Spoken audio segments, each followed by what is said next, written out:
So face-to-face fundraising will pull every emotion out of you. Frustration, doubt, anxiety, joy, pride, and satisfaction, and sometimes all in the same shift. And those emotions, they're real and they're valid. But here's the thing, emotions are like electricity. They can power the whole team or they can burn the place down. Today we're diving into how to work with those emotions, especially the ones that are loud, messy, and threaten to take over. How to feel them, not fake it, and how to express them without derailing your team. Hey everyone, and welcome to this episode. So as you know, face-to-face fundraising demands a level of emotional resilience that most people will never understand. So let's call it like it is. This job stirs up everything. The conditions are unpredictable, there's loads of things out of your control, targets are real, and you're facing rejection like maybe 500 times a day. And that kind of pressure doesn't just test your pitch, it tests your nervous system, it tests your emotional capabilities. And when we're not taught how to deal with this, we usually do one of two things. We either bottle it up and keep it all inside, or we spill it out onto everyone around us. So neither of these two strategies helps. So let's break it down. Bottling it up isn't a strength. Some of us learn early on to, hold it in, keep our emotions in check, don't show weakness, and so we kind of armor up. We smile through the stress, we swallow the frustration, the anxiety, and it builds up. It builds up quietly, it builds up constantly until we either snap or we burn out and walk away. Now, that's not resilience. That's pressure with nowhere to go.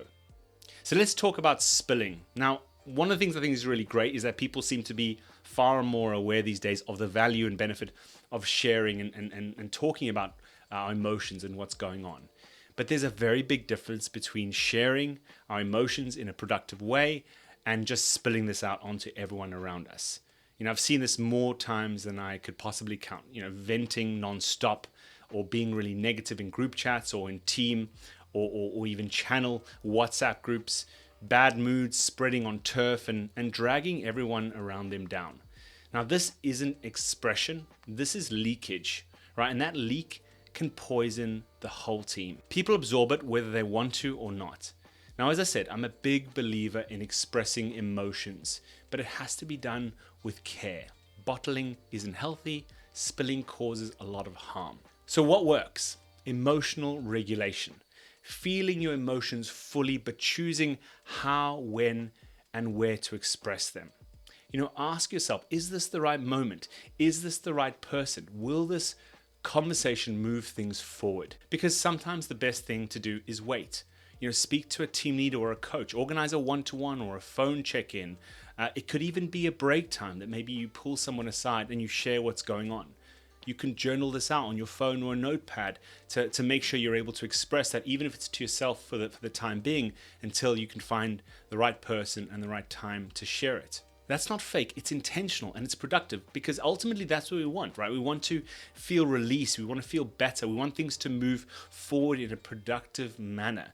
And so it's really, really important to think about how we share, when we share. And this is not just applying to fundraising.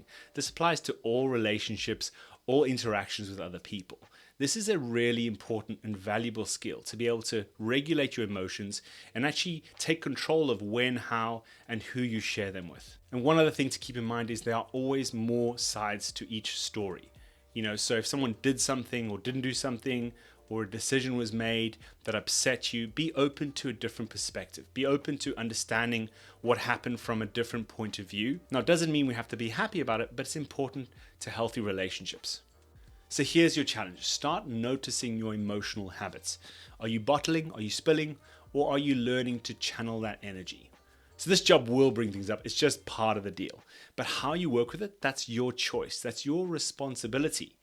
This is your opportunity to grow, to learn, to become a stronger and more emotionally resilient person. So try it this week and see what shifts.